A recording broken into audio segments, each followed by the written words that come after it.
County Board of Education open session. I make a motion to resume open session at 6 p.m. Second. All those in favor? Aye. Can we please stand for the pledge?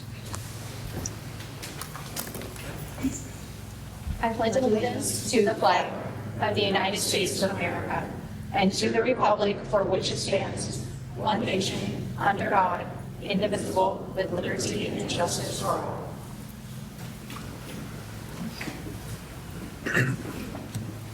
I'll stay. Ms. Kendra, you're up with review of closed session items.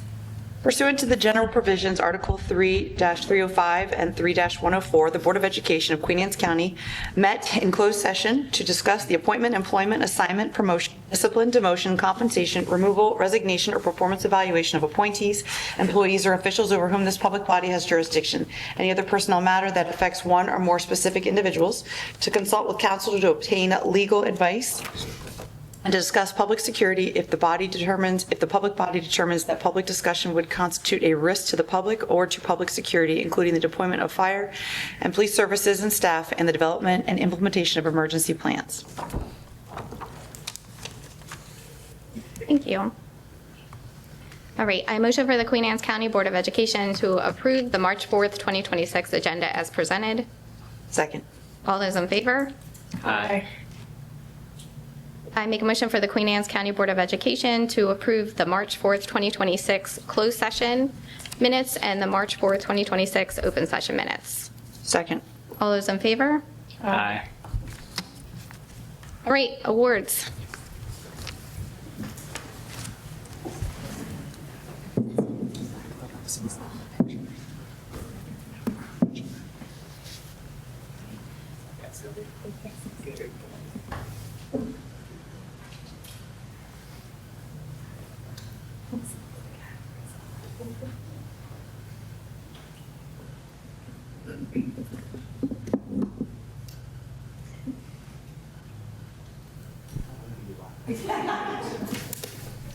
Good evening, everyone. So I'll get started with our awards this evening. If we could bring up Principal Harding from Kent Island High School, and it looks like you have your whole administrative team if they want to join you as well. It's up to you. We're gonna have an army up here. Yeah. Love it. Love it.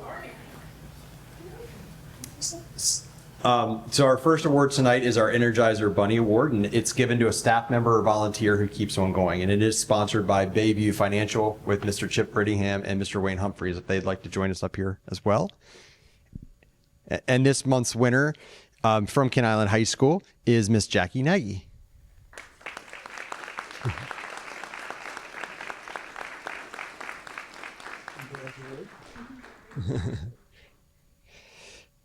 Mr. Harding and the admin team said that the Energizer Bunny Award is presented to a staff member or volunteer who keeps on going, and Miss Nagy is a perfect example of that spirit. At Kent Island High School's multilingual learner teacher, Miss Nagy makes a tremendous impact on her students each and every day. She works tirelessly to support students who are adjusting not only to a new school, but often to a new country and language as well. She has successfully coordinated and administered MISA testing for all of our multilingual learner students while continuing to provide daily academic and personal support. Just as importantly, she serves as a second mom to many of her students, providing encouragement, stability, and care that helps them transition, grow, and thrive. Her dedication, compassion, and energy make her incredibly deserving of the Energizer Bunny Award. Congratulations.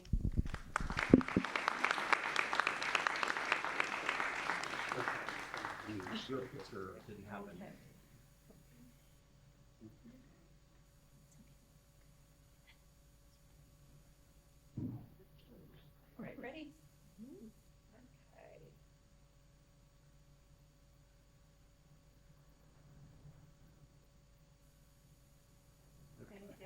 Congratulations.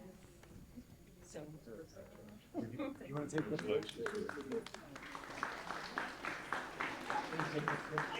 thank you. Gentlemen. Our next award is also from the Kent Island High School administrative team, so they'll stay up here with us. And this is our Spirit Award. Mr. Harding and the team say this: the Spirit Award is presented to an individual who truly embodies the spirit of Queen Anne's County Public Schools, and this month's winner is Miss Tracy Nicholson.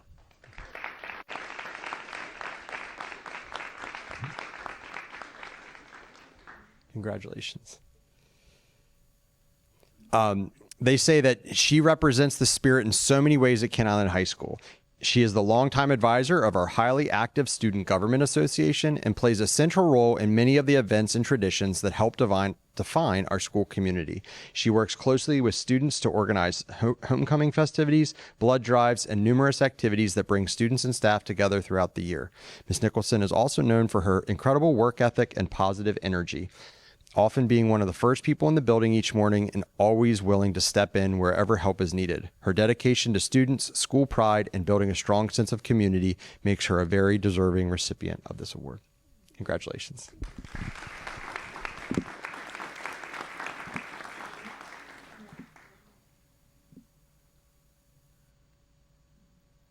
Ready? Smile.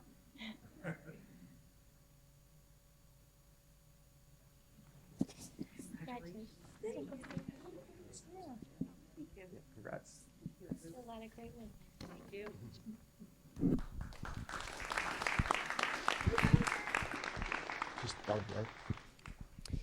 And our last award is the Shining Star Award. Again, this award is presented to an individual in our school system who shines. And again, nominated by our Kent Island High School administrative team. And this month's winner is Miss Stephanie Bugg. If she can join us.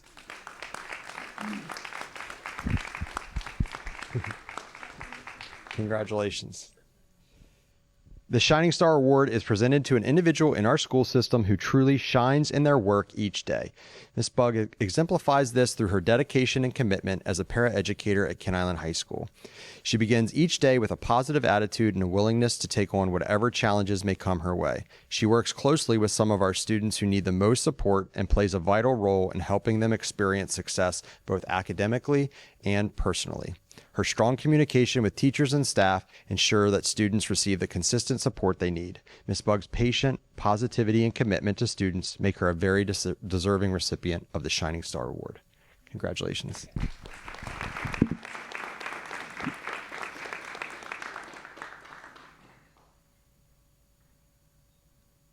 Ready?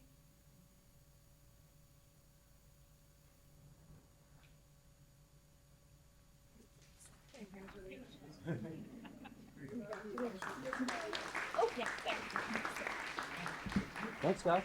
Thank you.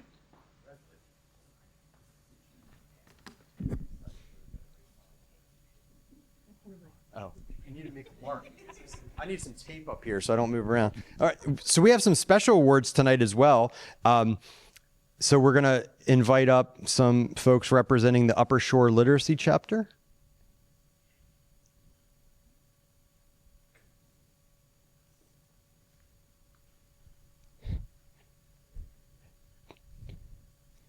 I think we're going to have a little slideshow to show with this.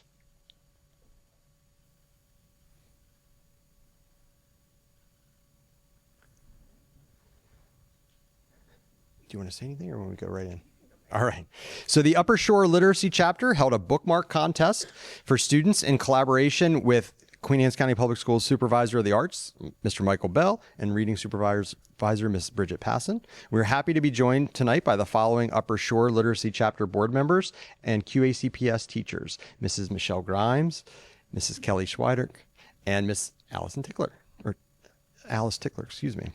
The students could illustrate a favorite moment from a book and include inspiring quotes and or vivid imagery. We had over 70 students participate in the contest this year. The bookmarks were judged on their creativity and the relationship to reading that the bookmark portrayed. We're pleased to have an increased number of participants and look forward to doing this again next year. The winners are here tonight, and we're excited to celebrate their creative literacy achievement and present them with their certificate and gift card. So I think we're going to call the winners up and we'll do a picture. So the winners are for elementary, first place, Chloe Farrell from second grade. Yep. Congratulations.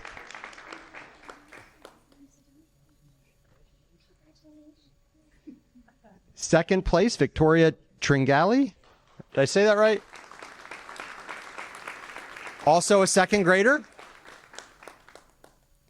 Did I say your last name right? Tringali. Oh, you think? Good.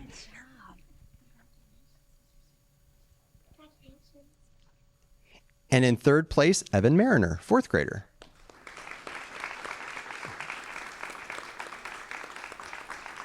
Do you want to do a picture just them or bring the high school up first too? Bring them all up? It's up to you. Okay, so we're going to go ahead and bring the high schoolers up too. So high school, all Kent Island High School students. In first place, Lindsay Smoot, a senior.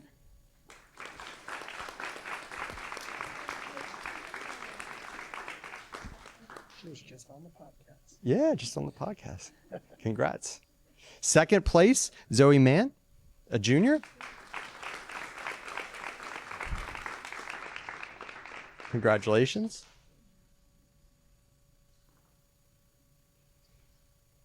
And in third place, Abby Morin, a junior. Congratulations. So we'll get a picture in a second, but sure. So we would also like to give a special thank you to Mrs. Allison Dorsey, who couldn't be with us tonight, and Mrs. Andrea Schulte, who is here tonight. Bring her up. Who's filming right now. They are both art teachers in Queen Anne's County Public Schools, have participated in this contest each year, and we appreciate their support in incorporating literacy into their art class. Great. Picture. Take a picture.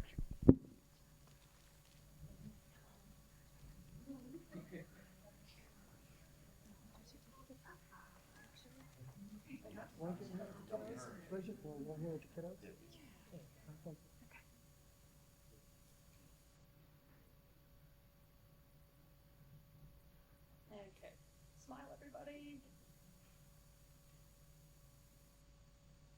Okay. Congratulations, everyone. Good job.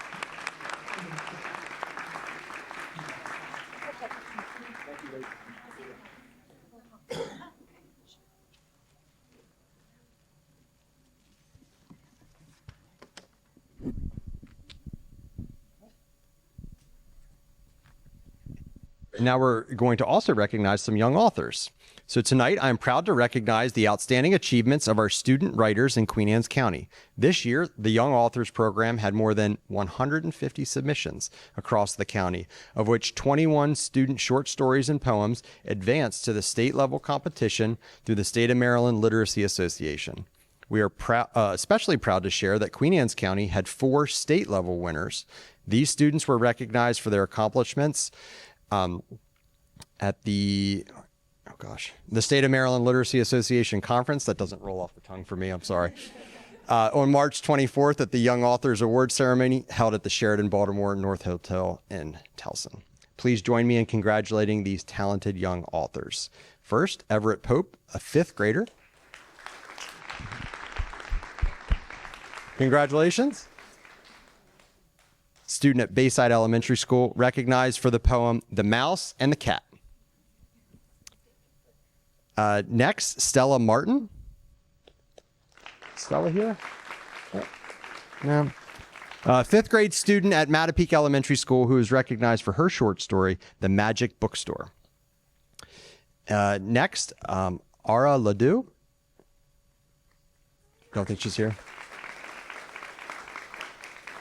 An 8th grade student at Mattapique Middle School recognized for her short story, The Ground is Lava. Like that. Fun game. And lastly, Lillian Spellhog.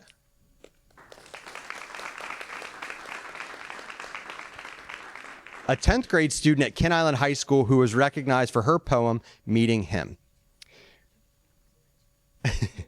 We are incredibly proud of these budding authors for their creativity, talent, and hard work. Their success is a wonderful reflection of their strong literacy community we have in Queen Anne's County Public Schools. Please join me again in celebrating these students for their remarkable accomplishments.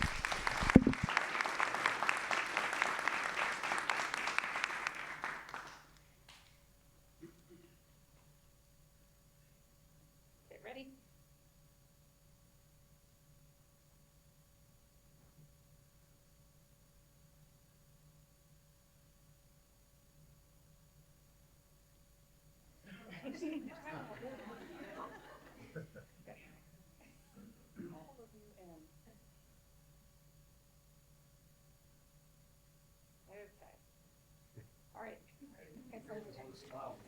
Congratulations.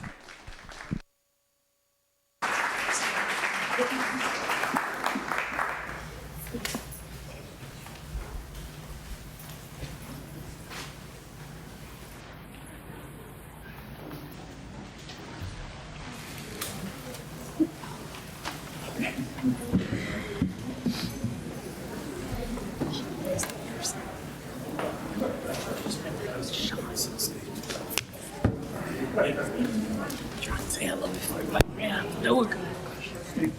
Yeah, let's just mass exit everybody a minute. Mass exodus. Mass exodus. Okay. What? I know, I think I'm nervous for a second.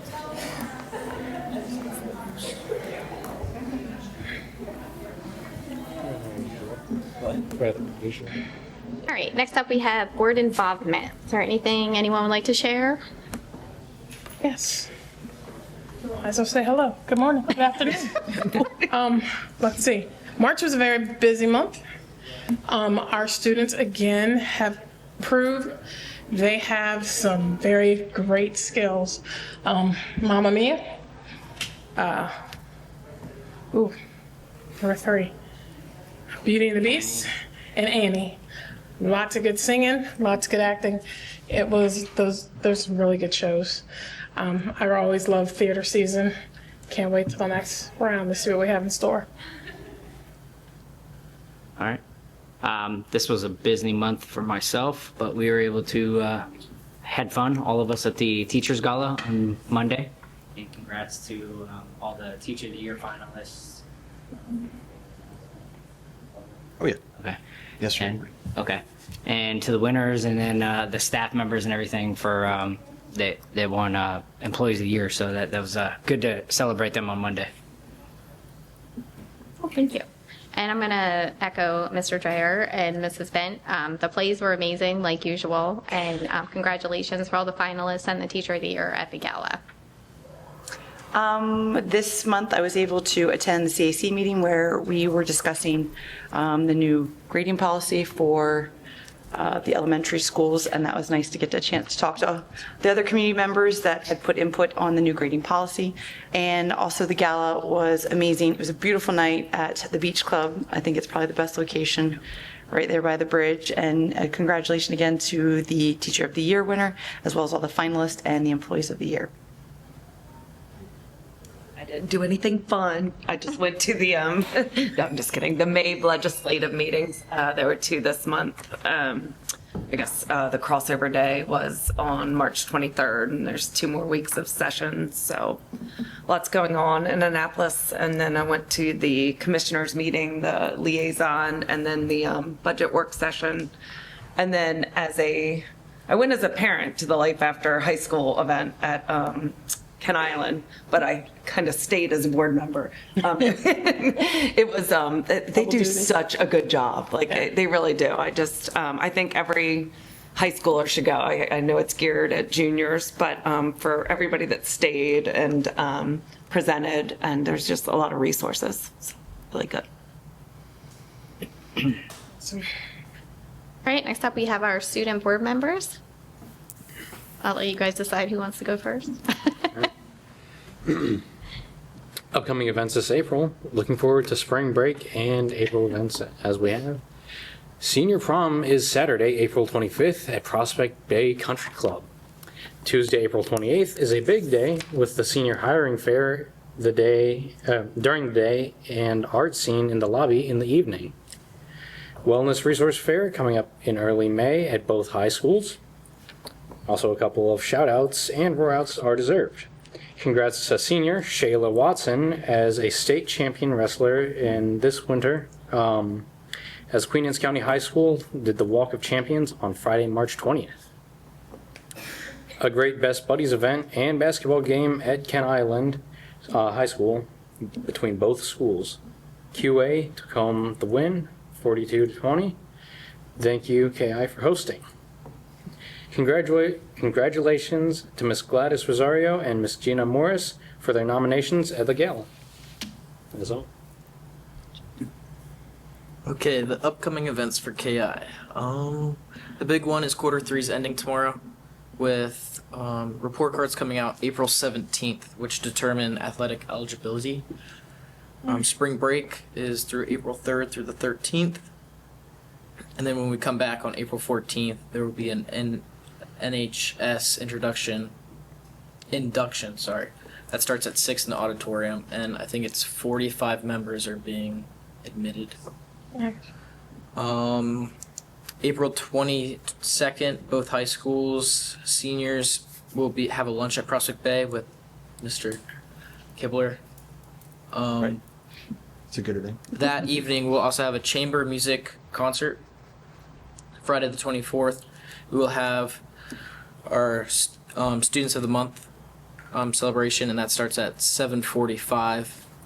April 22nd, the Spring Dance Showcase, which begins at 6:45. And then state testing starts April 27th through the end of April, and that's just NCAP.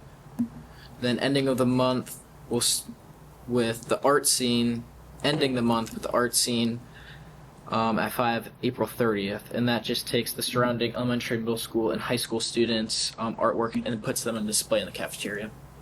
And then AP testing will begin in the first week of May. And that's all. Thank you.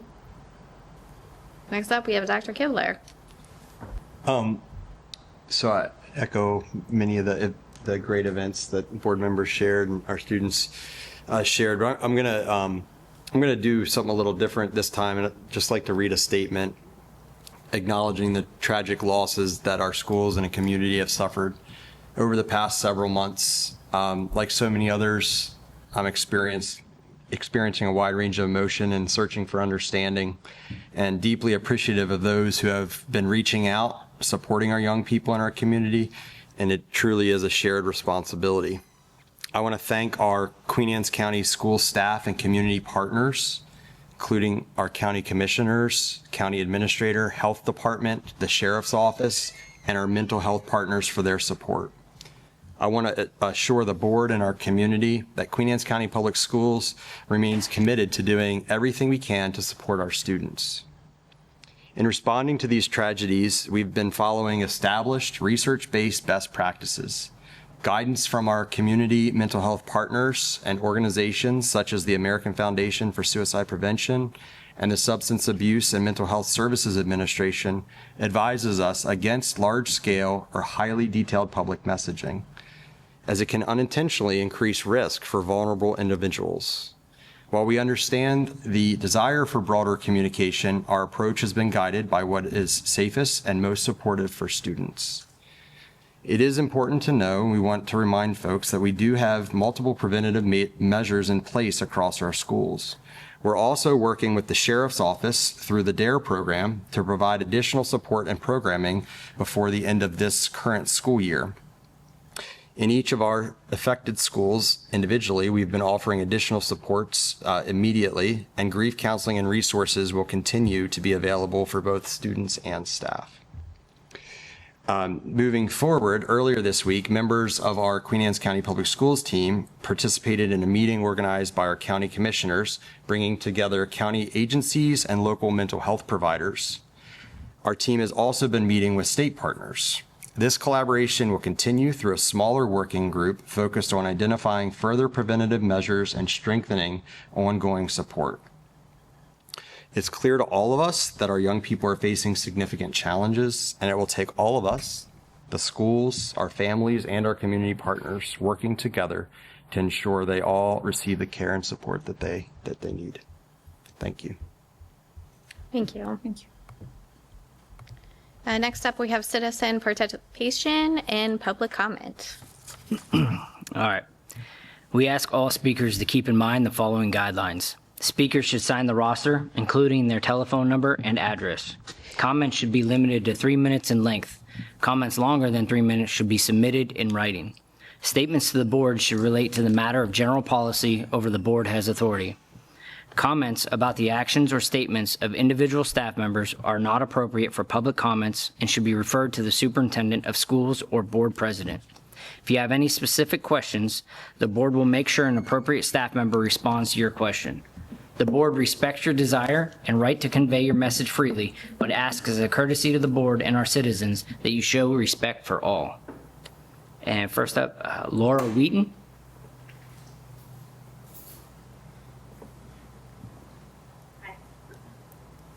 Lauren, I'm sorry. No, you're okay. Yep. All right. Thank you so much. Okay. My name is Lauren Wheaton. I live at 100 Old Love Point Road in Stevensville, Maryland.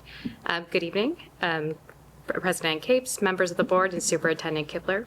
Thank you for your time you give to your students, our teachers, and the community. I appreciate the opportunity to speak tonight. I'm here tonight to speak in support of the School of Choice and the proposed charter school of Queen Anne County. While my child has not yet entered the school system, I've spent a great deal of time thoughtfully considering the type of education I want for her. I want a school environment that recognizes her unique needs, supports her individual strengths, and aligns with how she learns best. Every child is different, and as a parent, having access to options that reflect those differences is deeply important to me. I want to be able to choose an environment where my daughter can truly thrive, and I want the same opportunity for other families in our community as well. Families deserve access to educational options that support their children as individuals. Charter schools bring strong accountability. In order to continue operating, charter schools must meet specific performance goals outlined in their charter agreements. The level of accountability encourages high performance and reasonable management. Additionally, charter schools often foster strong community partnerships. Many collaborate with local organizations, businesses, and higher education institutes to provide mentorship, internship, and real-world learning opportunities that extend beyond the classroom. It is also important to emphasize that charter schools are public schools. They are tuition-free, open to all students, and funded through public education dollars. The goal is not to replace or compete with our public schools, but to complement and strengthen our educational system by offering diverse approaches to learning. In Maryland specifically, charter schools have already become an important part of the public education landscape. According to the Maryland State Department of Education, approximately 48 to 49 public charter schools currently serve nearly 24,000 students across the state. These schools operate in several counties, including Baltimore City, Prince George County, Frederick County, Anne Arundel County, and St. Mary's County, demonstrating that charter schools can successfully operate within the Maryland's public education framework. However, no county in the Eastern Shore currently has the opportunity. Our students and families deserve the same access to choice. With thoughtful charter schools can inspire innovation across the entire district. Successful strategies developed in charter environments can be shared and adapted by our schools, benefiting even more students. Ultimately, your responsibility is to ensure that every student, regardless of background, has access to high-quality education that prepares them for the future. Charter schools can be one more tool to help us achieve that goal. I encourage the board to consider how a well-designed charter school could expand opportunities, support families, and strengthen our entire educational community. I also hope members of the board will consider attending one of the upcoming information sessions this April to hear directly from parents and experience the excitement many families feel about this opportunity. Thank you for your time and consideration. Thank you. Thank you. Next up, Carl Yusevitz.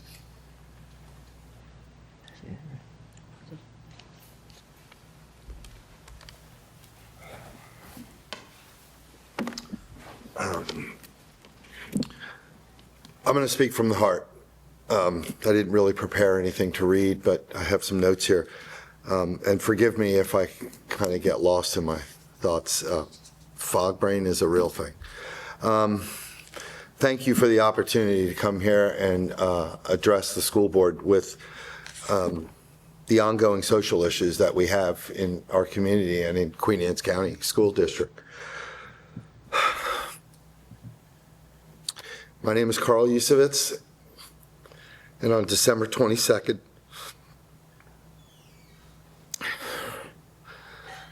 of this last year, my wife and I lost our son to a suicide. Our son's name was Kevin. Our lives will forever be changed from this. In the past 4 months, 3 other children have been lost, with a total of 3 confirmed suicides of the four that are lost. And I would venture to say that these families' lives will be changed forever as well. These events have had an astounding effect on our community and our young people. And in all my years, I've never heard of anything like this. And I never thought this would happen to our family. But it did. It did. And we have a problem in this county, and it's not going to go away on its own.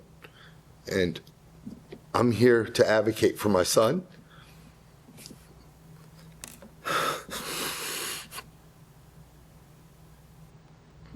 And the other families that are in this position. We need to do something about this. So I just have some questions, and I heard some of the answers in what you shared early, Dr. Kilburn, and I appreciate that. But what plans are in the works to create a programmed organization to get in front of this problem? When the grief counselors show up, we're still behind the problem. And the kids need that too. But how are we going to get in front of this thing? Have the students been addressed either as a student body as a whole in the schools or class by class about these tragic losses? They're hurting.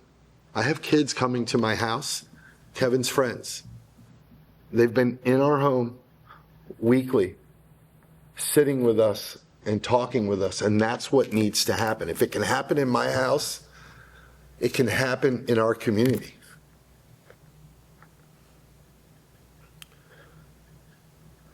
Has there been any formal discussion about mental awareness with the students in the schools, in classes or a student body? I think we can all agree that this thing is not going to go away.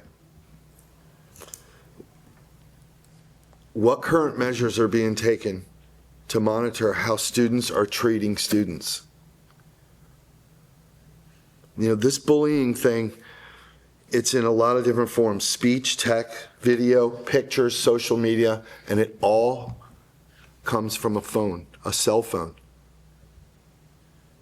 It's their tool, and it's not helping.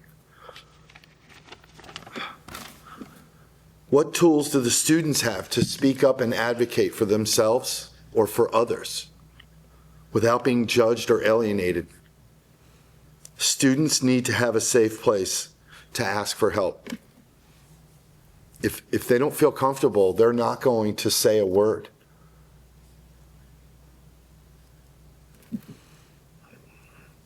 In the past, I was told that there was posters and a text number that students could text in the school system. There were posters in all the schools, in the hallways, and it was effective. And it's disappeared. I really think that, I mean, it's a good starting point for these kids for right now. And then lastly, what do the parents have for tools to communicate with their children? And I know it's not up to the schools to educate the parents, but if they don't know, they don't know. So we need to know what to talk to our children about these issues, how to express themselves and their emotions, the hard emotions, the things they don't want to talk about. Parents, we need to learn too. So, again, I am behind you guys 100%. I will advocate for this board as a parent who has lost a child, if that's what it takes to help this board get the resources that they need from the state, from the county, whatever it takes, whatever I can do. Thank you for your time. Thank you. Thank you, Mr. Yusevitz. Next up is Karen Baker.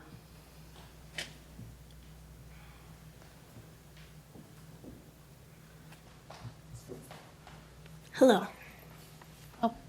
Thank you for all of you, the entire board, for listening to me.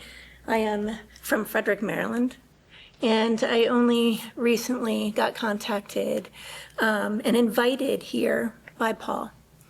And I want to tell you just a couple of minutes of myself. I am a former teacher.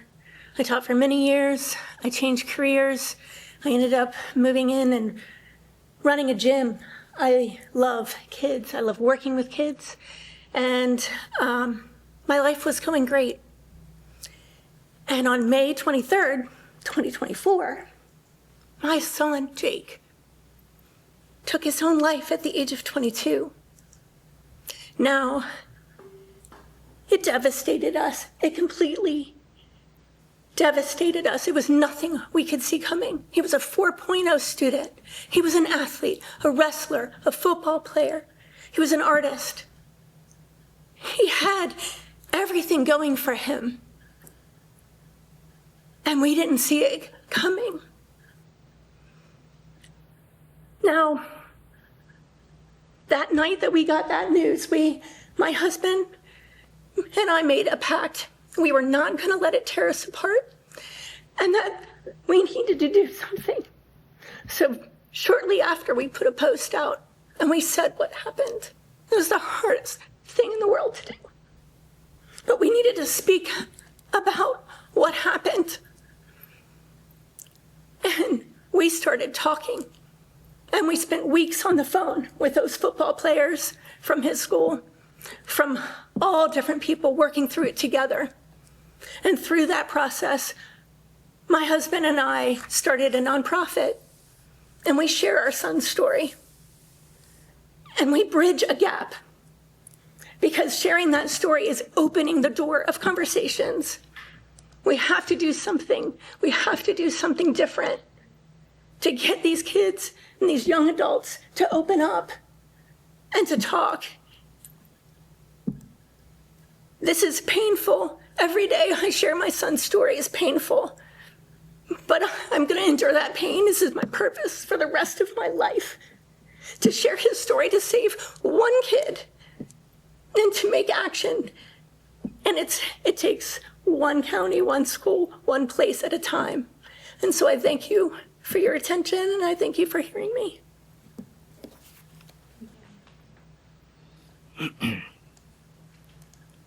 James Baker.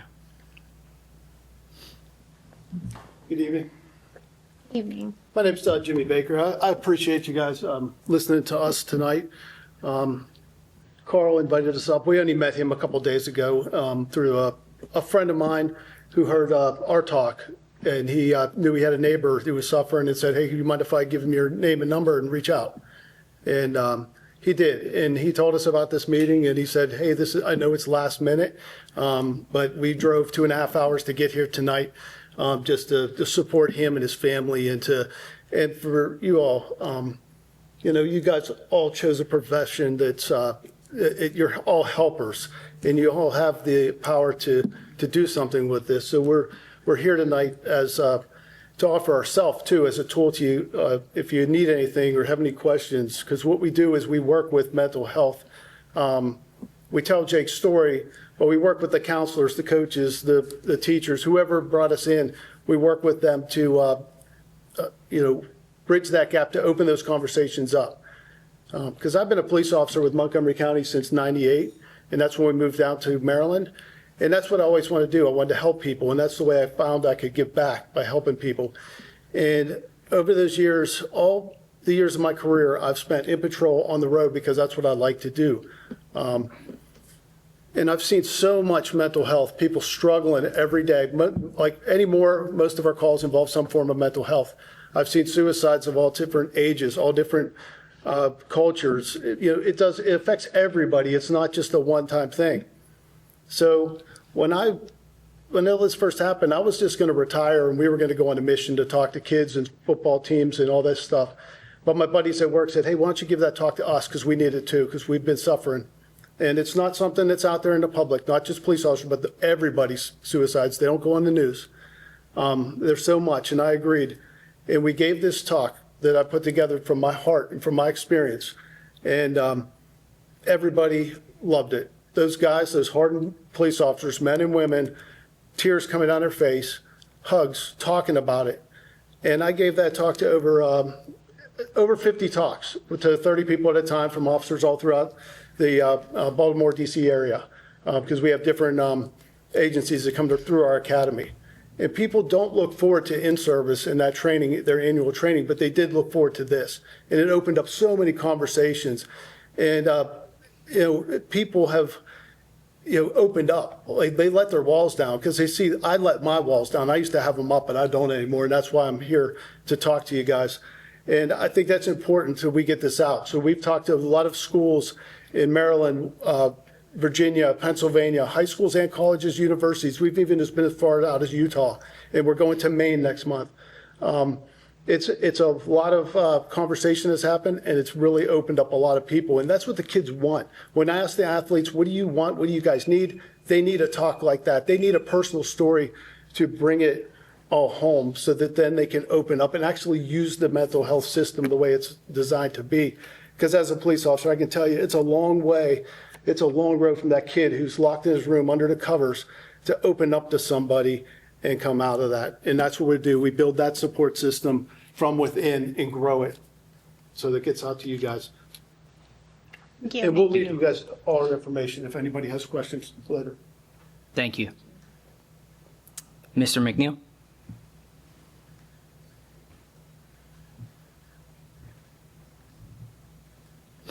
That's tough to follow. Good evening. Evening. Want to start off by congratulating all the folks who were recognized at the gala. We have some wonderful teachers and staff and everybody who makes this school system what it is. And it's great to recognize them. And sometimes I often thought, well, why can't we have just a big party, invite all the 1,200 employees into one room and just celebrate life and what they do. Looking up here, I would assume that most of you graduated within the last 40 years, except for Rob. In that, I imagine you can think back at a teacher that you had that was built relationships with the kids and with you. And you could probably think of a teacher who maybe turned you off for something, but hopefully, our teachers are building those relationships. They're employed to teach, but with everything else going on, we have to build that up with the communication. And I got to thinking, me being in the retirement group, if a elementary teacher was hired in the K through 2 school over 30 years, they would have an impression of a minimum of 660 students. If they're in a elementary school from 3 to 5, that could be 840 students over 30 years that they would, on a small number. These might be low. At a middle school, it jumps up to 3,750 students minimum that a teacher might have an impact with. At a high school level, not counting coaches and clubs and everything else, 5,250 students that individual over a 30-year period would have an impact on those individuals. And, as we just heard, communication is important. Teachers aren't the answer by themselves, but, they build those relationships with all of those students over 30 years of teaching. I still have folks coming up and recognizing me that I don't recognize them because I'm older and they have grown up. A young man just the other day he was in my class 35 years ago, and he could remember something that I said to him, and I couldn't remember that at all. So encourage your teachers as you do for what they do, because they do have an impact one way or another. And I think we got a great staff in this county. Thank you. Thank you. And Mr. McNeil, you have a hitchhiker on the front of your shirt. He didn't hear me. I was just trying to let him know. Yeah. He had a hitchhiker under front. That was funny. Yeah, it's like a hitchhiker. All right. Next up is Miss D'Onofrio.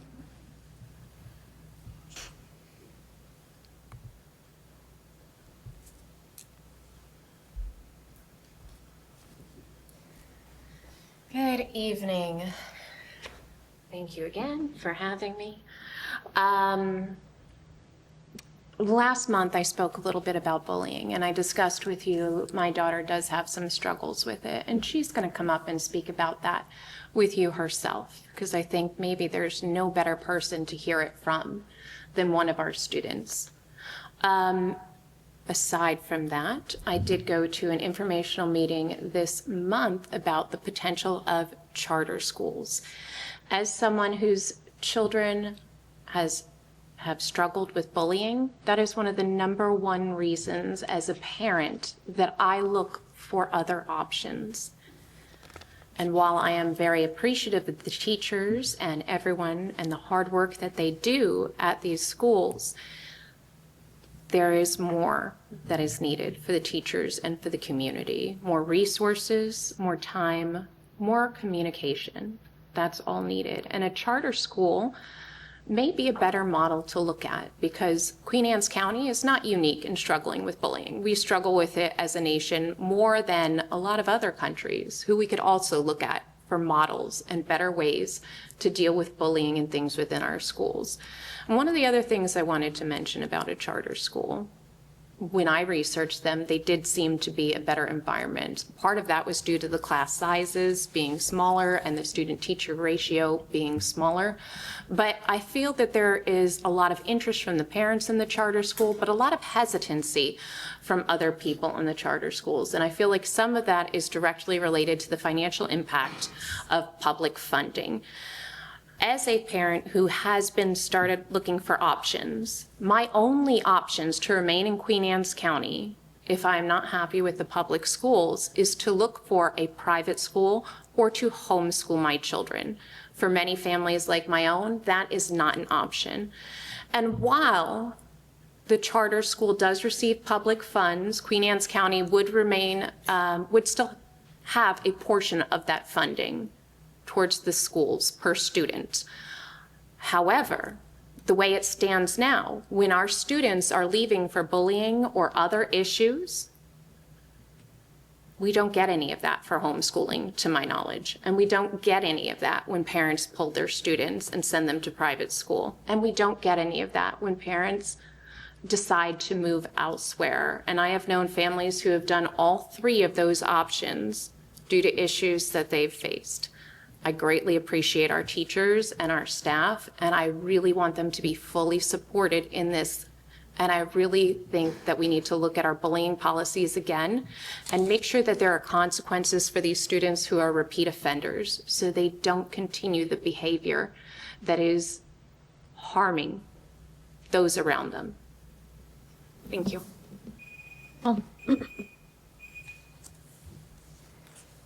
Cassie?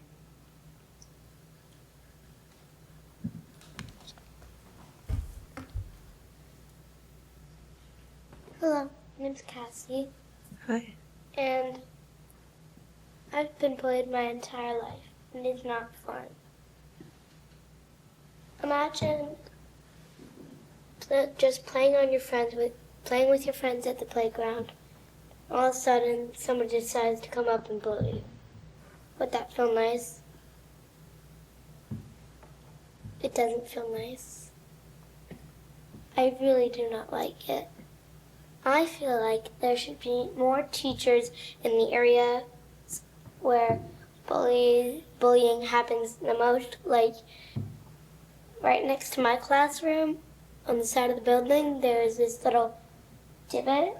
It would be right here, about the size from there to there. And that's where a lot of bullying happens.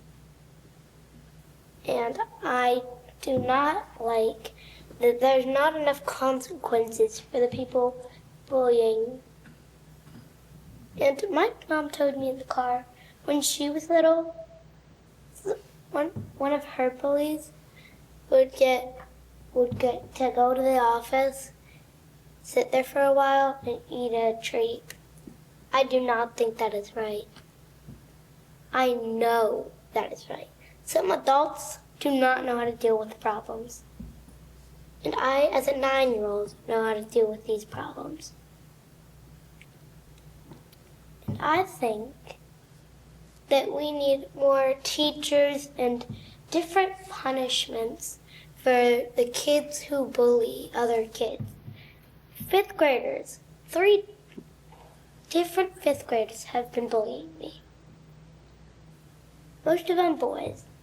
And it's not fun to be bullied your entire life, constantly. Every day, as soon as I walk into school, there's somebody, I'm not going to mention his name, but he always shows me a face, and he's always done this.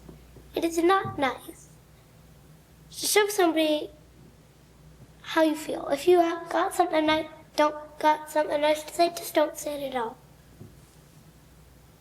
And that's why I'm very upset about me and my friends getting bullied. One of my friends is moving, well, not moving, but going to a different school because she can't handle being bullied. It is not fun. She was the only girl who actually stood up for me.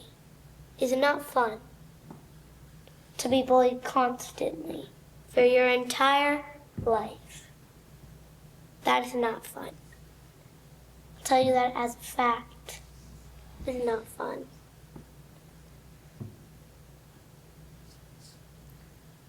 And thank you. Thank you. Cassie, thank you for being brave and coming up here and saying that. Thank you. Is there any other individuals that have comment?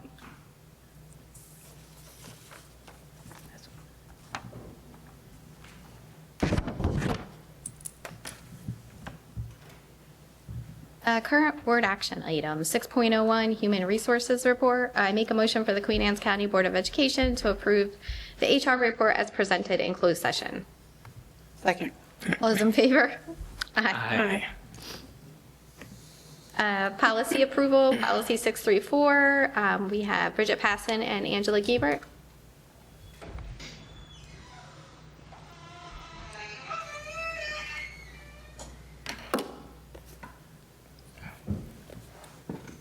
Good evening, President Capes, members of the board, Dr. Kibler, members of the executive team. For the record, I'm Bridget Passon, English Language Arts Supervisor for grades 3 through 12. And I'm Angela Giebert, Supervisor of Instruction for Early Childhood and ELA Pre-K to 2. Good evening. We came here in February for the first time to bring you policy 634 about the promotion and retention for pre-K to 3 students. It has gone out for 2 different reads, and we are here tonight for your vote on this policy. We have not received any public comment, but we're happy to answer any additional questions. Any questions? No. Make a motion for the Queen Anne's County Board of Education to approve policies 634, subject to edits for format and style. Second. All those in favor? Aye. Thank you very much. Thank you. Good evening. Thank you. 6.03, policies to rescind 210 and 530. Thank you. Good evening, President Capes, Dr. Kibler, members of the board, executive team. For the record, my name is Jennifer Schreckengast, Assistant Superintendent, and I ask you to please consider rescinding 2 policies this evening. The first is our electronic mail email policy number 210. The reason for rescinding is that all of the information covered in that policy is also covered in our acceptable use of technology and electronics policy. The second policy to rescind is use of medication inhalers by asthmatic students. Policy number 530. That is included in policy 502 as administering medication to students. Any questions? Are those, when you say they're in the other policies, are they pretty much verbatim? Do they speak to it in the same level of description? Does that make sense? At least the same level of description, not word for word, but the everything that we would need to cover in these two policies exist within, in addition to other information in the other policies. Okay, thank you. Yes, you're welcome.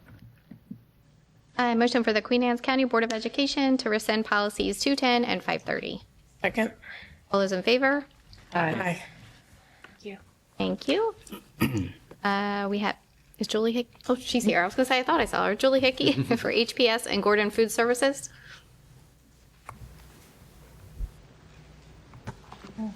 Good evening, President Capes, Dr. Kibler, board members, and executive team. For the record, I'm Julie Hickey, Coordinator of Food Services. I come before you tonight seeking approval to piggyback off the Gordon Food Service Dietary Contract number 546 by joining HPS to purchase food and food-related products. Rising food costs and consistent availability of USDA-approved food items continues to be an issue. In review of the HPS Dietary Contract number 546 School Food Purchasing Program with Gordon Food Service and the projected cost savings, it would benefit QAPCS Food Services to piggyback off this contract. HPS is a member-owned group purchasing organization whose focus is financial viability, regulatory compliance, client participation, and staff efficiency. HPS Dietary Contract number 546 was awarded as a result of a public bid process in compliance with federal procurement guidelines. HPS awarded this bid to Gordon Food Service for 5 years. They're currently in the third year of that 5-year contract. A cost analysis for a sample of invoices was completed by HPS and compared to costs with our current food vendor, who is Cisco. The analysis projects a 5.5% savings for food and food-related costs, which projects to approximately $65,000 in cost savings in fiscal year 27. In addition to the projected cost reduction, QPS Food Service is eligible for additional rebates and incentives based on usage and quick pay options. Our initial term of membership with HPS is 1 year with the option to renew for successive 1-year terms. By joining HPS, we can utilize their leverage for best pricing on food and food-related products. Happy to accept any questions anybody may have.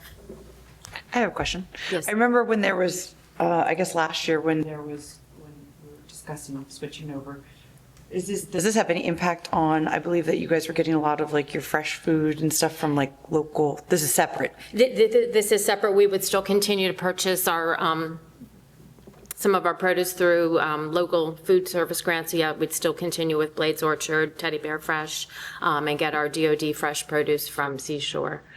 So this is just our other food products.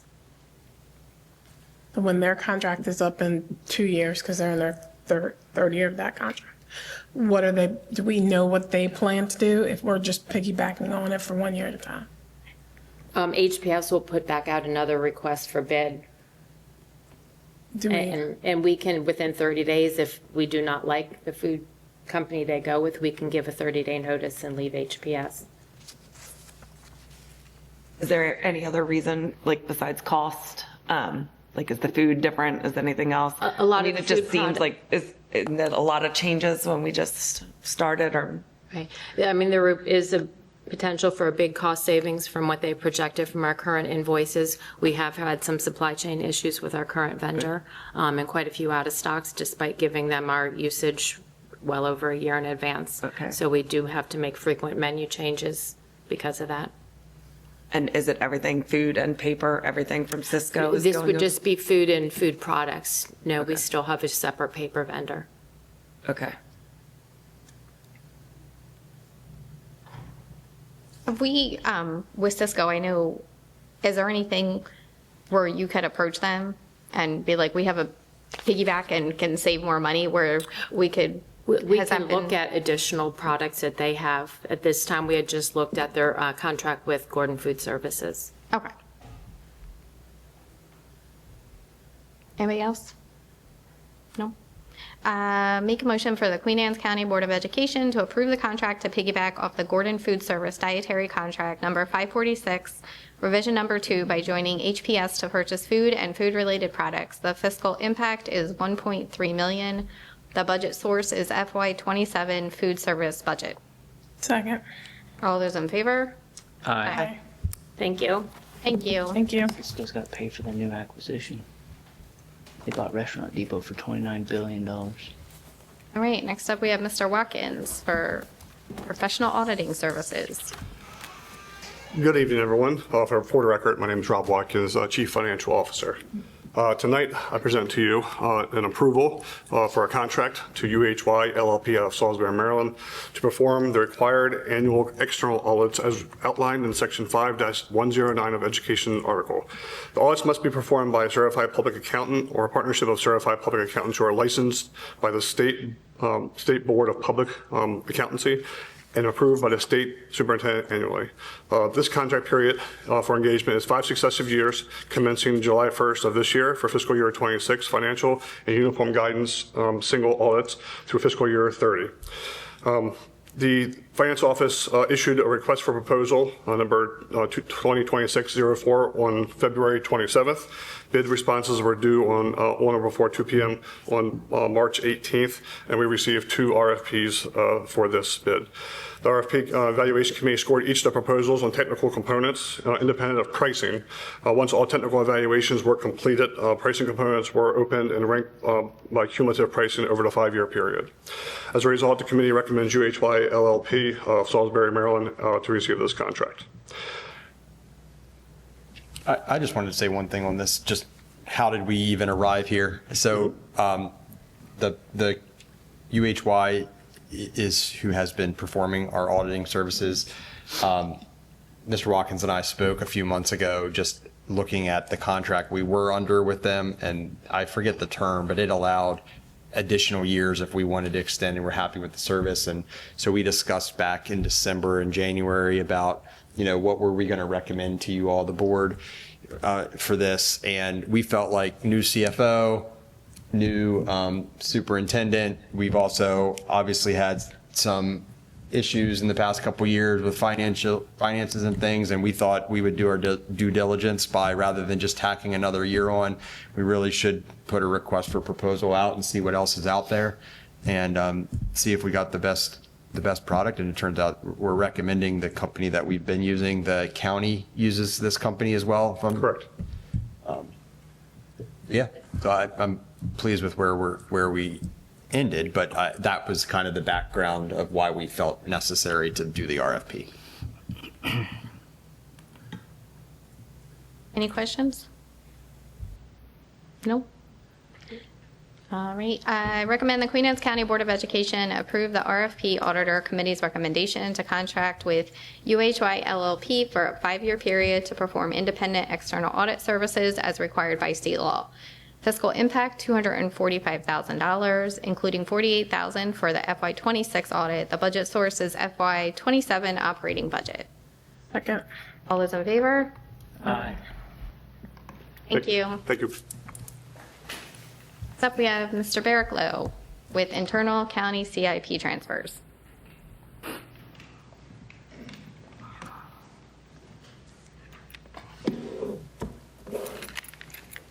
He's got lots of books.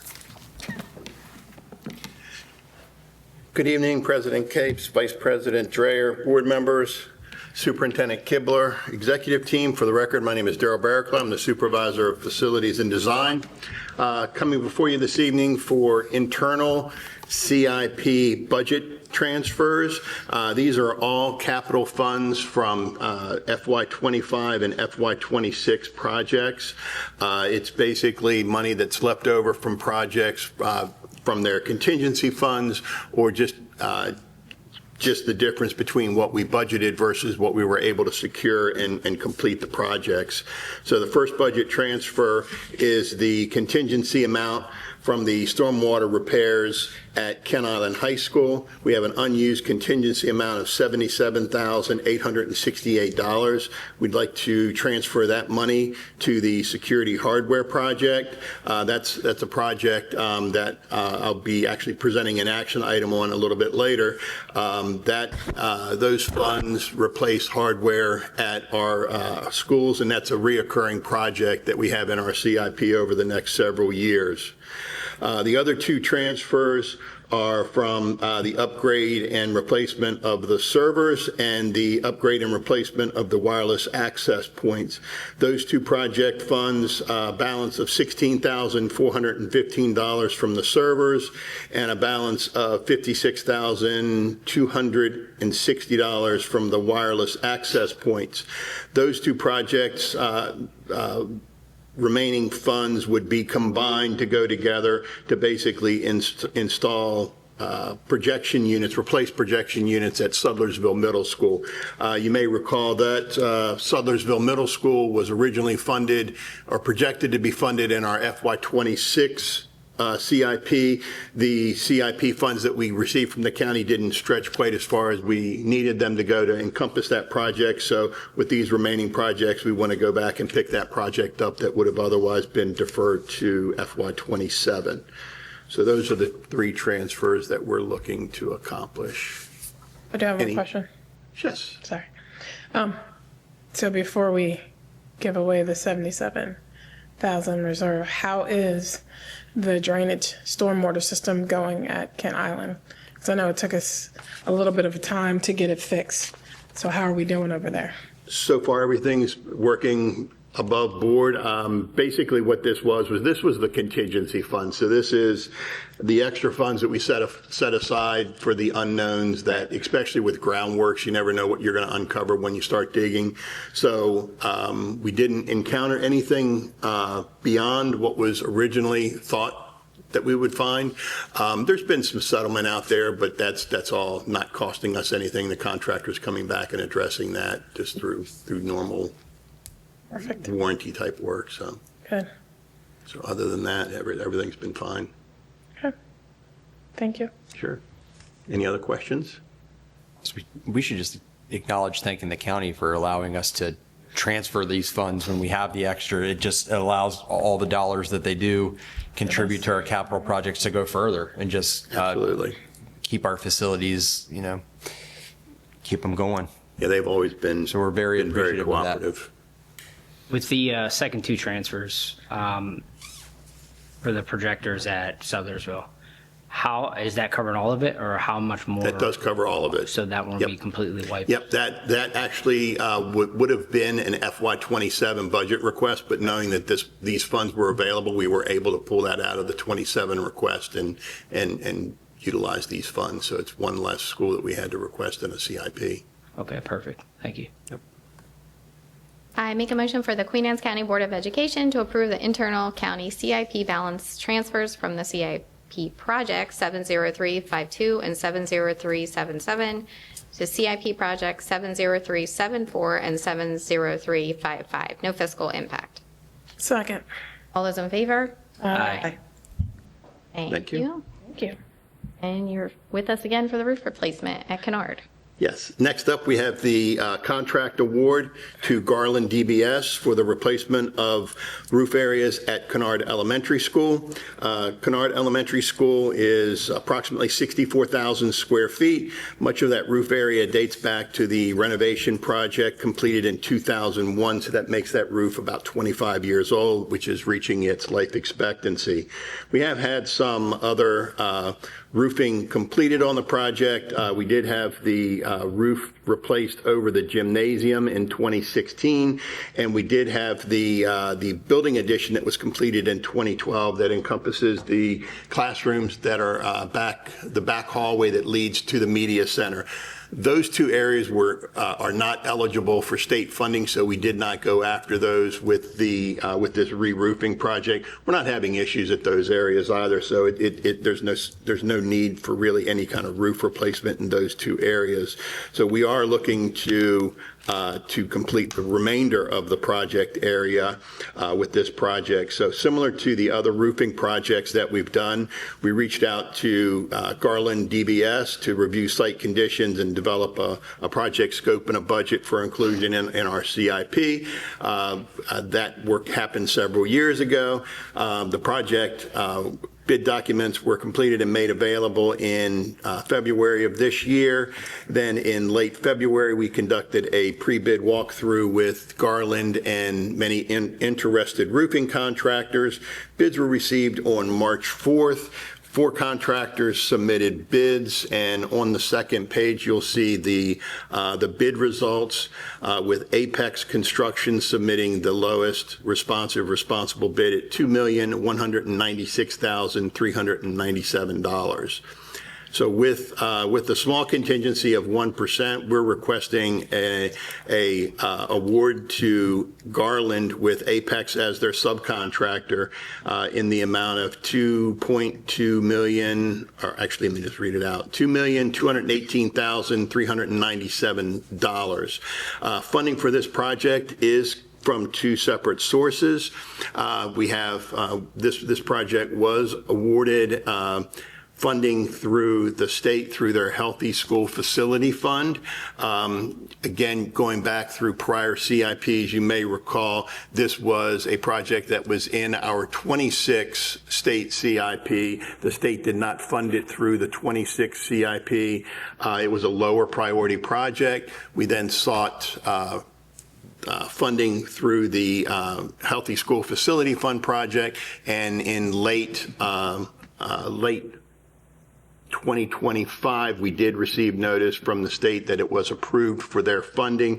So it is being funded at a 55% state level, 45% county level. The additional 5% state funding is because we did receive the results of adequate in the 23 maintenance effectiveness assessment. So we picked up another 5% of funding from the state side of things. So it is FY26 state funds, FY27 county CIP funds for the 45%.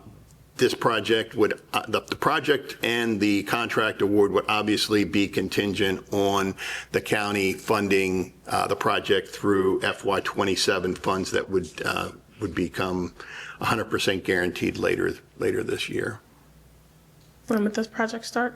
This project is a summer of 2026 anticipated start.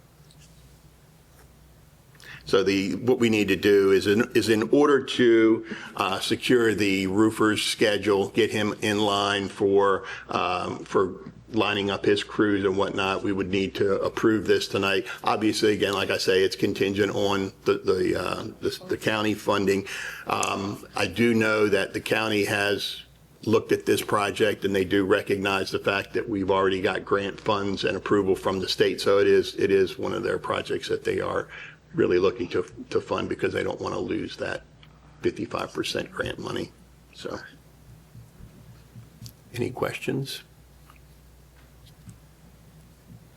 Questions?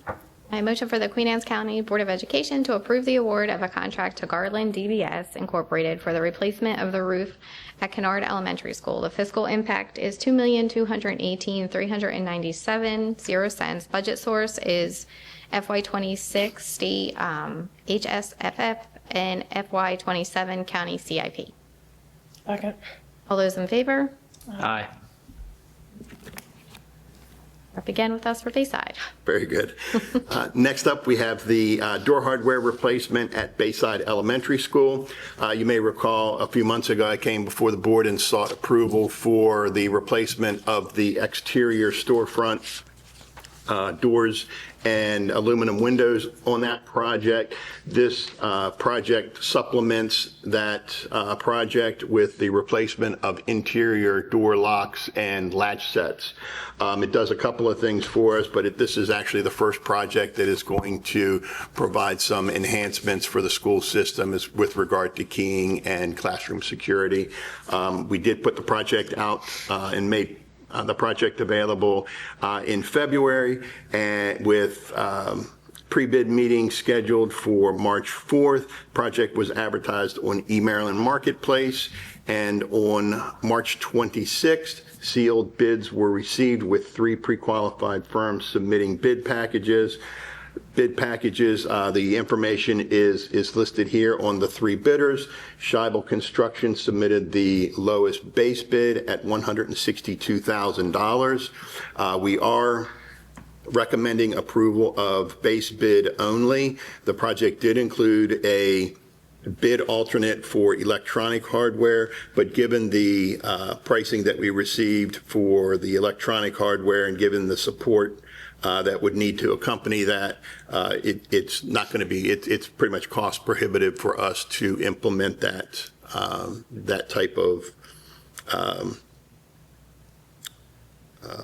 that locking ability throughout projects as we move forward. So we are recommending a base bid only to Scheibel with a 10% contingency for a total contract award of $178,200. Funding for this project is through FY26 county local CIP funds, so this money is currently in place and ready to go. So we can award this contract as soon as we hopefully get board approval. Any questions?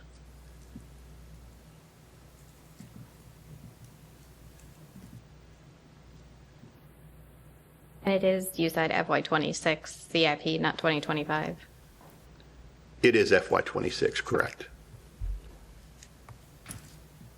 I make a motion for the Queen Anne's County Board of Education to approve the award of a contract to Scheibel Construction for the replacement of interior door hardware at Bayside Elementary School. Fiscal impact $178,200, 0 cents. Budget source is FY26 County CIP. Second. All those in favor? Aye. Thank you. Thank you. Right, Dr. Kibler, last day of school. Right. December 25th. Thank you. This one is always scary because we're going to vote on the last day of school. That means we can have no more weather days, Mr. Pender.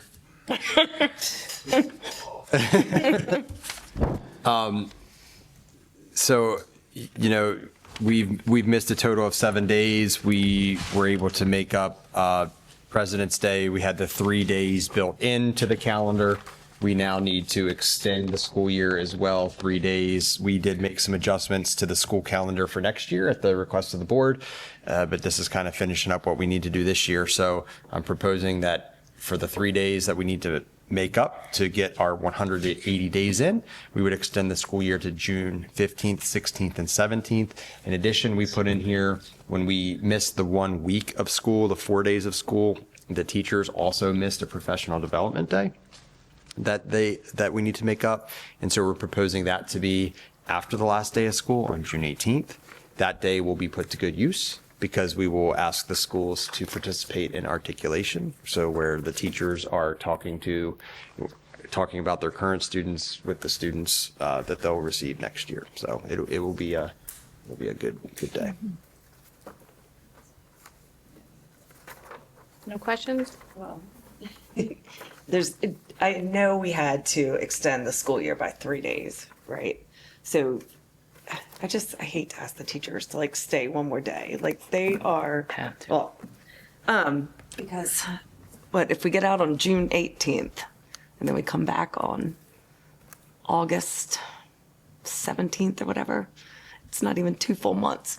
Anyway, I was just wondering if you thought there was any chance we could request a waiver for the half day for the students, the Wednesday, and move the professional development day to that day. Will we have all our hours in? We would definitely have met the hour requirement. What we would not have done is meet the other requirements of the law, which require us to use all of our built-in days plus extending the school year 3 days. For the students. The students, correct. That's how the law reads. Can't we do anything to get out earlier? There's been a number of schools that have already submitted and were denied, so. Yeah, but if you did. They didn't try. No, I mean, especially if we said it was going to go towards, professional development and staff training. Anyway. I'm sorry, I don't. That's all right. Most of the school systems that did receive some sort of waiver, it's because they are making up time during their spring break time. They are extending their school day. They're converting half days into full days to get even extra hours in. Things that we haven't done here. And I think in most cases, it's schools that have not necessarily built in the same number of days that we did. It just doesn't seem fair then. But okay, I thought I'd at least bring it up, trying to, I mean, I'm not saying we don't do a lot on that last half day, but anyway, okay. Anybody else? Nothing? All right. Make a motion for the Queen Anne's County Board of Education to approve the revised 2025-2026 school year calendar, making June 17th, 2026 the last day of instruction for the 25-26 school year. Second. All those in favor? Aye. Just like a sad puppy dog. I know. It's like, I don't want to, but worth a shot. I think we have good ideas for next year, and we'll continue talking about things that we can do to address not having to extend the school year. Thank you. That'd be nice to Mother Nature. Anybody like a break? Or I keep blame going? Mr. Pender. It's my go-to. All right, information items. We have 8.01 cell phone survey results and update on state legislation. I think Dr. Schreckengoss and myself are going to tag team this one a little bit. So we started talking about cell phones, I think it was November, December, or January, and the board requested that we do a survey to the community, parents and staff. And I ask for the grace to not do it right at that current second. Let us get a little bit through the budget, because we'd be talking to people about calendar and budget and things like that. And so we have a survey out right now that is still open. And so we provided just a real rough printout of where the results are right now for you all to look at and we can talk about. And then I have an update on some state legislation, but I'm going to let Dr. Schreckengoss say anything she would like on the survey that we did. Thank you so much. So you'll see here, we pulled some preliminary data together just at this time. We currently have 1,344 parent responses, 263 staff responses. And when you compare that first question, does the child, the parent survey that you're speaking about, have a cell phone? As we would expect, elementary is about 17%. When we get to middle school, it's about 84%. And by high school, it's about 99% of the children have cell phones. When asked the question, how supportive are you of restricting cell phone use during the day? Elementary parents are about 92% support or strongly support, middle school 85%, and high school 76%. The next question that we included here is about the kind of cell phone access parents believe is appropriate for students during school hours. The blue you'll see is no access at all. The red is limited access with specific times or conditions. And then that yellowy orange is access allowed except during instruction. And in all three areas, some combination of those responses makes almost 100% of the answers there, though it shifts a bit from elementary, where the majority says no access is appropriate, to middle, where about 30% says no access and 63% says limited access with specific times. When we get to high school, it's about 51% with that limited access, and a larger percentage, about 31%, saying access should be allowed except during instruction. The question for parents about to what extent we believe cell phones negatively impact student learning and attention in school. Again, all very high answers here, with elementary parents saying about 93% moderate or major impact.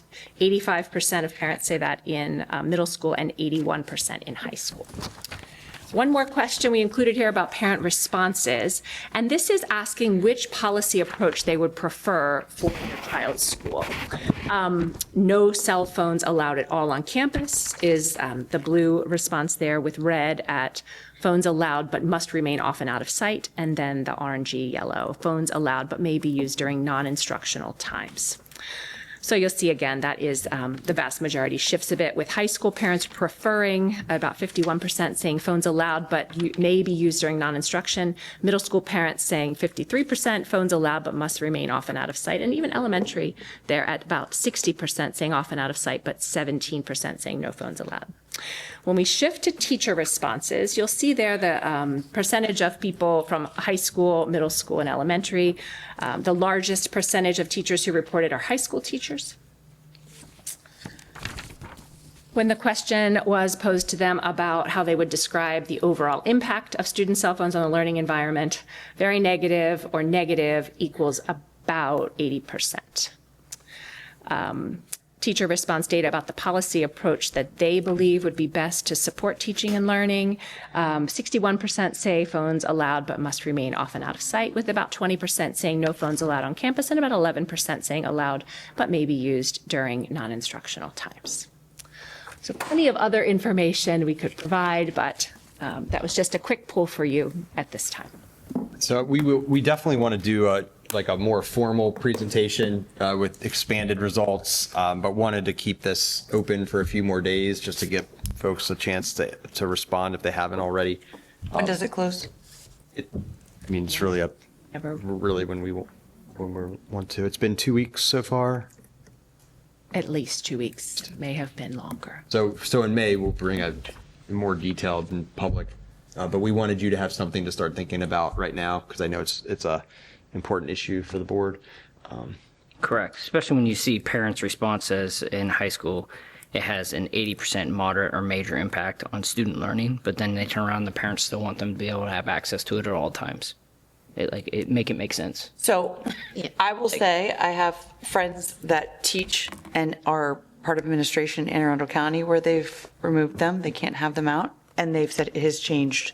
Correct. So much.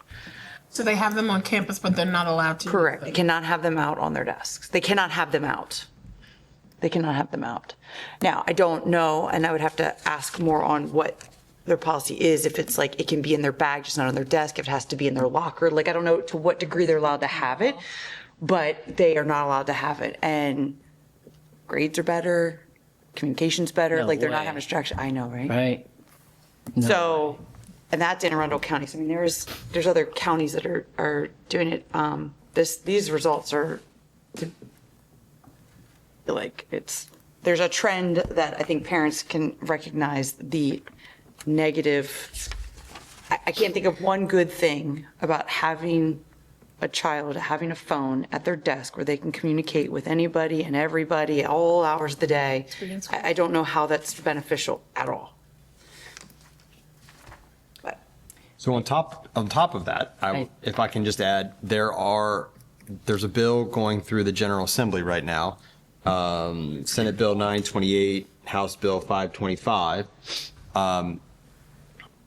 It's called the Student Electronic Communication Device Use Policy, the Maryland Phone-Free Schools Act.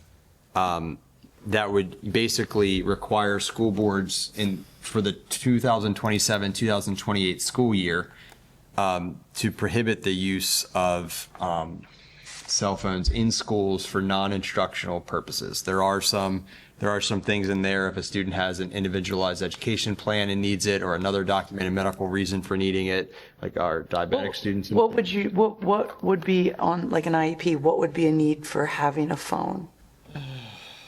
So that was actually brought up in the SSIC too, with the teachers talking about it in the meeting, and I'm not going to name names or put anybody, but they talked about using the students' cell phones for instruction. And my thought process on that there shouldn't even be remotely an idea unless you have certain scenarios. But because if we're giving computers out to students, I'm not saying even all the elementary, but they have some down there too. Why do you need a cell phone at that point for instruction if we're giving electronics to every student in the first place? So I don't understand where that's even going and why are we even having cell phones used as instruction in the first place. I can only say that when we first started passing them out to all students, not everybody took the insurance, and we are giving electronic devices to children. They weren't all working, and I know a number of kids that did all of their work on their phones because it was working and their device was not.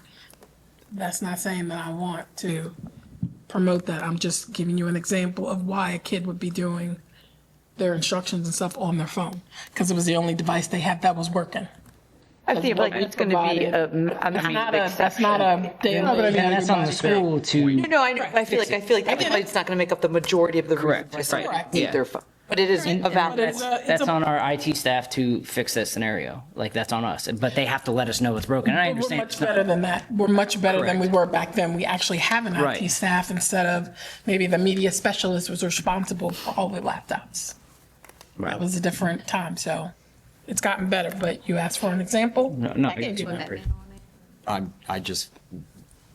I literally just Googled Senate Bill 928 and House Bill 525, and you can follow its progress. You can read the bill. During the May legislative meeting, it's going to pass, basically. So When would it take effect for the next school year? So This coming school year, but the one after. 27, 28. yeah, so the law would require us to be ready for 27, 28. That does, if it passes, it doesn't prohibit us if the results of the survey and the board wants to go there. And I would say where the way our policy is written, it would just really be enforcement that we need to start doing. We're not that far off of this. That's a fair statement. Absolutely. Can we look at Colleagues. options like possibly the Faraday bag situation and different scenarios that if it's not working with the initial enforcement, we might have to go to the next step Look at costs. and start looking at costs of where they have the magnets at the end of the day, where they hit it and they have the Faraday bags that they can still receive, but they can't use them. All of those, I know that's going to be a substantial cost, but just start getting an idea of where we're at with that. Because, I mean, if this bill is going to go on and you say it's going to be passed, we might have to look at these avenues and plan ahead as well. I think also too, just looking at some of the surrounding counties and how they're handling it and see, it might not. I mean, if there is consequences for it and there's policies in place that teachers can enforce, I don't necessarily know if we need to incur any additional spending. Well, that's what I said. If the first year it's not Yeah. working, yeah. But there has to be accountability too. We have to be able to enforce it. Like, you can't let people slide. You know what I mean? Like, let things happen. We have to focus. Can't suspend though. That's in the law. Yeah, you can't suspend, you can't. But they also did say that MSDE, they were going to work with MSDE to come up with the guidelines. So it's almost like they're doing a lot of it, so we'll be able to use that. Saturday detentions. But I don't think locking them up is the answer. I mean, I think it's just, once we come in next year, if that's when we decide to start it with the no phones out But, I mean, because we all know students can get around it. They bring an extra phone. I'll put this one in the bag and keep the other one and go to the bathroom with it. But, I mean, it's just going to be a level of trust. And then it's also I also think working with the parents. Yeah. Parents also need to realize that they have the ability to go into their phone and turn it off during the day. their data. So it's like if you genuinely want your child to be undistracted in school, turn it off. Be part of the solution. And there you go. For the problem. So the other thing, the full survey addresses it, but I know we would like, and it's big, especially at the elementary level. It's not just the phones themselves, but it's other devices as well. Right. The watch, Yeah, I can and see then that. and the other one that I'm personally a little terrified of is the glasses. Are those even allowed in school? I'm not asking oh my gosh, but I didn't even think about it. Do people wear them to school? I don't If know you how wear them. widespread it is yet, but I don't know why they wouldn't if they have them. Oh, I feel like that should be That's what Yeah, that's what I'm suggesting. Yeah, we probably should. Yeah. If Should we're gonna expand do, it if we're going to to- do something, I would like to include Cover all it of all. it. The watches are becoming an increasingly bigger problem at the elementary level. So anything. Calling mom Yeah. from the wrist that you Right. can. Yeah. I mean, it's really not. So we will continue watching the legislation as it goes through and bring a more formal presentation next month. And if the board, I guess what I would suggest to the board is really start looking into this, talking to constituents and folks, because with our presentation in May, and if you would like us to do something with the policy for next year, we do still have time. But at that May meeting, I think staff, we would want to know that you want to do something with the policy and what you think that might look like, so that we can bring the policy to the board at our June meeting. So we would have June for a first read, July for a second read, and that we could August implementation. Because if we're going to do something, administrators would all tell us it needs to be ready for the start of the school year, not after we start. What is the current policy for middle school? Off and away. Okay, so it's just high school that's the biggest change. Andy, do you have any update on where the bill's at and what the process is on top of what Carrie mentioned? In terms of the passage of the It law? says refer to committee at the top of the link he's on. So it made it through like the crossover day. Okay, gotcha. And then it was put into the committee. Yeah, it'll go to the governor's desk. If he signs it, it'll become law. If he doesn't, the legislature can attempt to override his veto. We have a timeline on that? I don't have it at my fingertips. I mean, April 13th is the session's almost over, so. they have a little less than 2 weeks to decide if they're gonna. Because that could help us if it does pass and we have the law, that might allow us to get something a little bit quicker and we can piggyback off that. That'll be for the following year, so we are talking about starting a year early, though. Yes, that's what I'm saying, but if it's passed, we can, If you know. now we have the, we can be like, hey, it's already passed, we're gonna jump on this early. Well, I think Dr. Kibler was correct. The law, if it passes, won't go into effect until not this school year, but next. Yeah, but there's nothing prohibiting or precluding the school system from adopting a policy on its own, and before that. So if everybody can be kind of ready, thinking about what you might want to direct us for the. When would you need to have that? You said by. So we'll do a more formal presentation of these results in May, and then if, I don't think the board needs to vote there, but I would want direction at the May meeting that you want that policy looked at. We will bring it for a first read in June, because it would be your policy. It would be a board policy, what you want.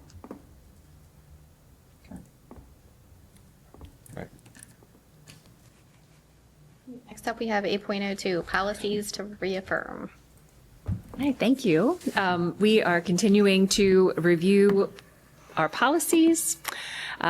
We have examined the complaints policy, the child abuse and neglect reporting policy, Title IX policy, and education of students with disabilities. And they continue to be relevant. There's no need for revision. So we'd like to reaffirm those policies. This really doesn't require a vote. It's just our policy on policy says that we review policies every 4 years. And if we don't think anything needs to be done, we say that we reviewed them and I sign a fresh version. And just to remind you all, just because we're recommending this and putting a signature on it, it doesn't mean that if tomorrow you're like, I didn't like that idea, you can't say, no, I want this to be reviewed and brought for this revision at any time.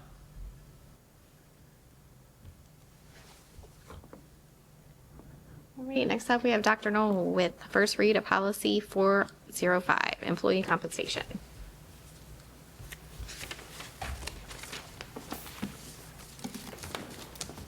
Good evening, President Capes, Dr. Kibler, members of the board and executive team. For the record, Michael Knoll, Director of Human Resources. I come before you this evening for several HR policies that need a little bit more than reaffirming.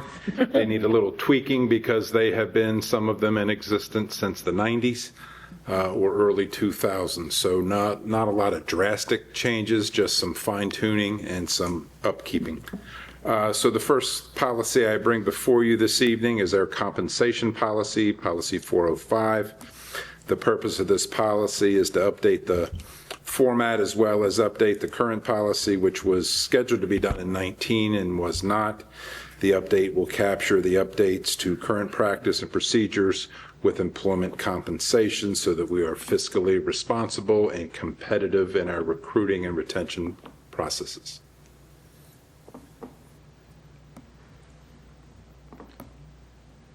Sounds good. Seeing no questions, can I just keep going. plow through these? Yeah, let's just do it. Great, I like how you're thinking.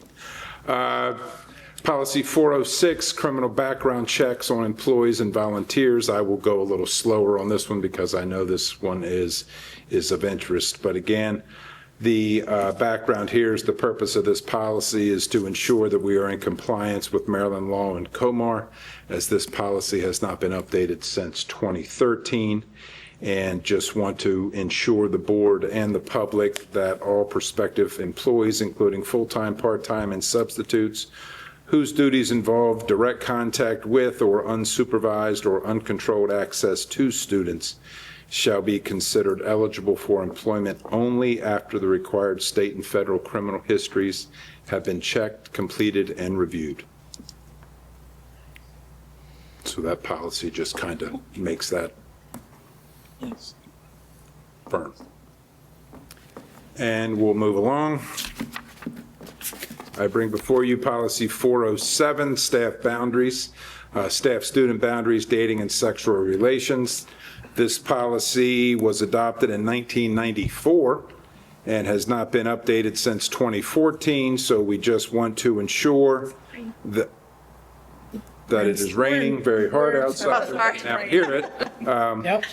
So all staff, volunteers, contractors, and any school-affiliated individuals must maintain professional boundaries with students at all times in compliance with law and code. And we'll continue the party going. Policy number 416, the Family and Medical Leave Act. What we did here basically is just add that any addendums to the FMLA Act of 1993 will be inclusive of our policy so that we are in compliance with FMLA at all times. And finally, almost, we'll do two more. Policy 422 is obeying the law. We are just making sure that all of our employees are in compliance with Maryland and federal laws at all time, as well as abiding by educational law per COMAR, which I think you want all of our employees to do. And finally, this evening, policy 431, tutoring for pay. The purpose of this policy is to comply with Maryland law and COMAR. Again, this is another one from 1998 that just ensures that there is not an ethics violation with staff members when it comes to tutoring for pay, and it very specifically outlines what is permissible and what is not.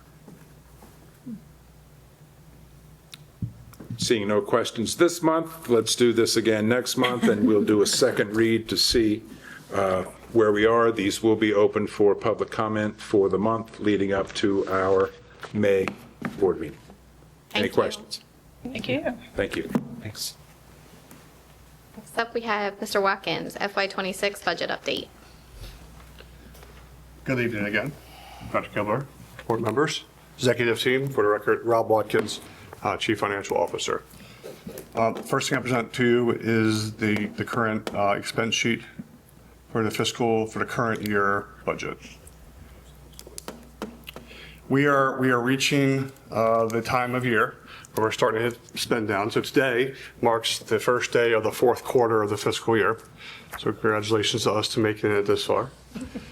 The spend down is being spent down as planned. We of course, as you guys know, we are working on blueprint related things and just realigning some of the expenses inside the categories and within the blueprint structure.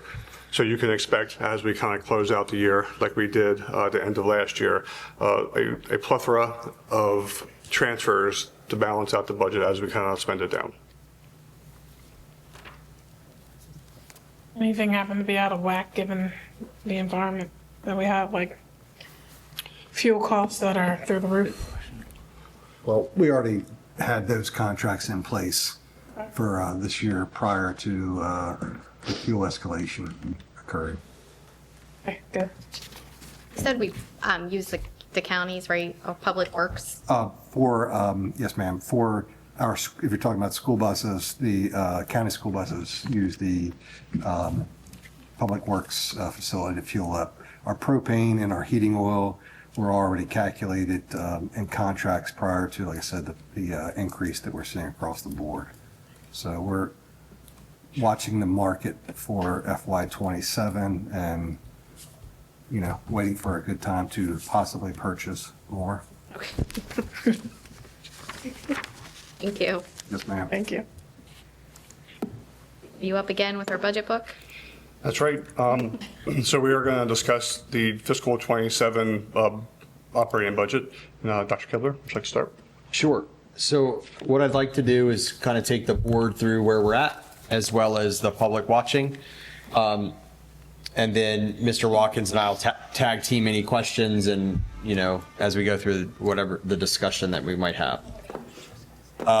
So today, as you all know, in March, you approved our draft budget, which sent a roughly $12 million ask to the county to fully fund what I proposed and you all voted on. Since that time, we have had 2 separate meetings with the county. The first is where our executive team gets together with the county administrator and his finance team to explain what our need is. We were fortunate at that time we had the budget that you all approved, so we could tell them officially what that ask was. They answered questions. It was about both operating and capital, but we're just going to focus on operating tonight.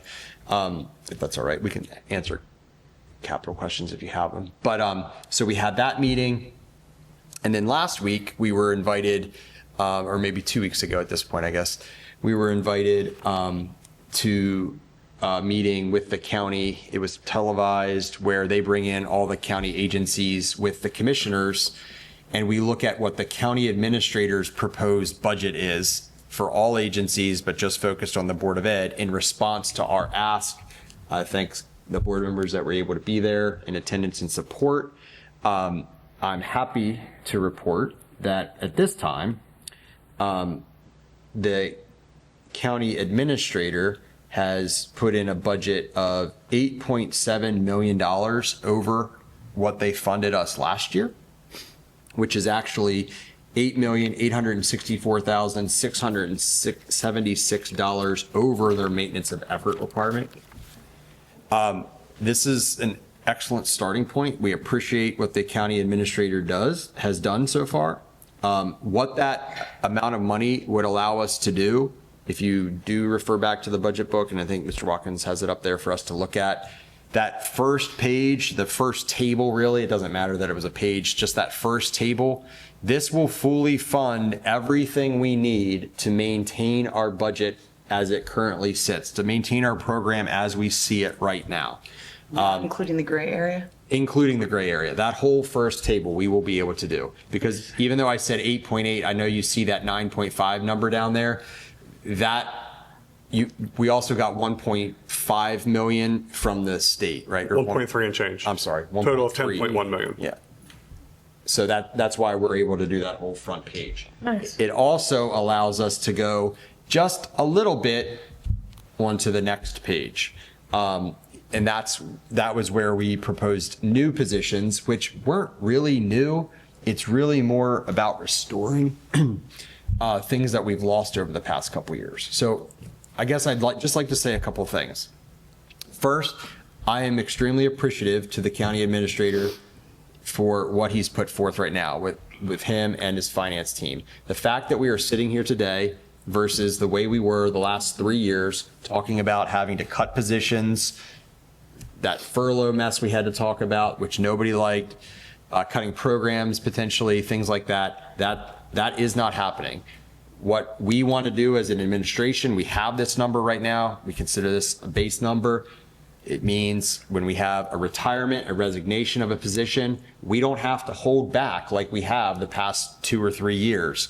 We know we have the money to go ahead and refund those positions. We can put out applications or accept applications right now and start backfilling those positions so we can get the best candidates out there. We've already started to do some of that. We haven't given any official offers yet based on this conversation tonight, but I can tell you, being able to advertise these positions now is such a position of strength. I think it was one of our high school English positions. We had, 7 or 10 qualified candidates? Digit applicant pools right now for our anticipated vacancies, which is a good problem to have. So that is great news for us. Also, I'd like to talk about where we're at right now with what the county administrator is proposing. It does allow us to go a little bit on that second page what I would like to request your all's sort of blessing tonight is that we go ahead and post 3 positions that are on that page that little bit of extra money would cover. And the 3 that I would like to do would basically make us whole so that we have the same program in all 14 of our schools. What that means is I want to post for a guidance counselor at Churchill Elementary School that has gone without for 2 years. We can't continue doing that. A computer lab instructional assistant at Bayside Elementary School so that all of our elementary schools have the same unified arts schedules. And a Spanish teacher for Mattapique Middle School so we can stop sharing a teacher between Stevensville Middle School and Mattapique Middle School so that we can have a 7th and 8th grade Spanish program at all of our middle schools. That's where I'd like to go ahead and go. And if we can get those posted now, it would be very beneficial. So I'm hoping that you all are in agreement with going ahead and doing that. And then Mr. Watkins and I also kind of need direction on next steps for where we're at right now with what the county administrator proposed. It is short of the roughly $12 million ask. We have, so looking at the second page, 3rd item from the bottom under student support, since we've had a lot of conversations about that, would we be able to cover that? Yes. I think that should be That will be put up with the 3 positions. That will be no problem. When it comes to those positions, aside from, do we just say that sounds good, or is it something we have to vote on? I don't think you need to vote on, I guess, because you would vote on it when we bring it to you in an HR report anyway. I just want to make sure that basically we authorize the budget with a total ask of, what is it? $13.3 million that we needed. Right now we're at roughly 10. Yes. I'm going to go ahead and start planning for that $10 million. And so when you start seeing those things come forward in the coming weeks in the HR report, that you all would vote to approve those positions is what I'm getting at. And as we finish the process, of course, the public budget hearings are in May. Sometime in June, we get the official allocation from the county, and then we present to you an updated budget book that encompasses all the known revenues at that point. Still holding our breath that there's not going to be any changes in the legislative sessions towards school funding. So we kind of need to know what you all would like to do for our next steps right now. Are we going to say that, the 8.7, we appreciate it and we're going to thank you? Or are we going to continue to advocate for more funding, which my recommendation would be that we continue to advocate to the commissioners as they go through this process and they consider the county administrator's budget and ultimately approve it in a few months. They have their May budget hearings, as Mr. Watkins said. I think we continue to advocate. We are talking about the struggles that our students are having mental health wise, but also we know our academic struggles. And while I appreciate where we're at right now, we're not talking about cutting. I don't think it's enough. And we need to restore some of these other positions here. But we collectively as an executive team and the board need to know which direction you would like to go. Well, I say we definitely advocate. And then for 100%. every person that emails us, calls us, talks to us, we talk to a lot of people, you need to show up at the commissioner meeting. And you need to voice your opinion because we can't do this on our own. So for all those strong worded emails, make your voices heard that, funding us, we appreciate the money, but it's just putting a Band-Aid on things. It's not getting us back to where we were with all the positions that we had to cut. And definitely we need and want the extra money. So I don't know what everybody else's thoughts are, but I would agree that we, as appreciative as I am for that, and it's an amazing starting point, I feel like I think asking for any less than we need is not doing a service to the children of Queen Anne's County. Completely agree. I agree with the people need to come out and advocate for us you have to remember the school system does not make money. We get money provided to us, and we need you to advocate that those funds come to the school system. Everybody wants to have smaller classroom sizes. You want all these additional support things, and our kids need those things. There's 5 of us up here, and the executive team, they're going to hear from us all the time. They need to hear from our constituents. They need to hear from the public. They need to hear from parents and community members that this is what you want your money, your tax dollars to go to, is the education of your children. That being said, one thing the commissioners really wanted to avoid was giving more money because that makes the maintenance of effort go up. So is there a way we can go in and look at programs and things that are non-recurring costs and separate those out so it wouldn't be added to the maintenance of effort? The state allows for a non-recurring cost exemption every year where we could request from the county to go in that direction. We have consulted with the county administrator, and that was really something that they were not interested in doing. Oh. Okay. Just because then it would be looked at, and because it is money going to the schools. I believe it's a great question. Yeah. I just believe that It just seems like they really didn't want the maintenance of effort to go up, and hoping that the state would give us, and that's another important thing to point out, is the money that we're short is exactly what the state should be giving us for the. No, but wouldn't that be a Band-Aid though? Because the following year we'd still be short. Because then if we're getting that $3-4 million. Oftentimes, the non-recurring costs are tied to one-time purchases. And I would say in our county, that often shows up in the capital project. Yeah, not the operating. Yeah. You could. So I guess it's like short the following. It's like a loop. Yeah. It's like a loophole, I guess. Like in theory, you could say like, hey, because we have a pilot right now going on with elementary social studies curriculum. So in theory, I guess we could try to purchase that curriculum through that non-reoccurring cost, so it didn't add to maintenance of effort. The issue with that is you have to continuously do that for those items. They're ending up paying for it anyways in the maintenance of effort. So it's really hard to, if it works, we need the money. I see it more of for an example, like a couple years ago when the elevator broke that none of us expected at Queen Anne's County High School. We were able to cover that year, but in case like we couldn't, and we said, hey, county, we need 70, I think, was that 75,000? I'm sorry. Thanks. Just start with that. But like we could say like, hey, can you just fund that? We'll put that on the non-reoccurring. That way that in that case it didn't go through. It's more for that kind of thing. Like the textbook example, that is going to end up being a recurring thing. We need to do that every year anyway. So, it's a great idea, but it's hard. And for those reasons. We will have I think it's on the agenda later. As you all know, we have the monthly liaison meetings with the commissioners as well. I know we all see them out at events, and we can just continue to advocate individually and as a group when allowed. I did at the teachers' gala.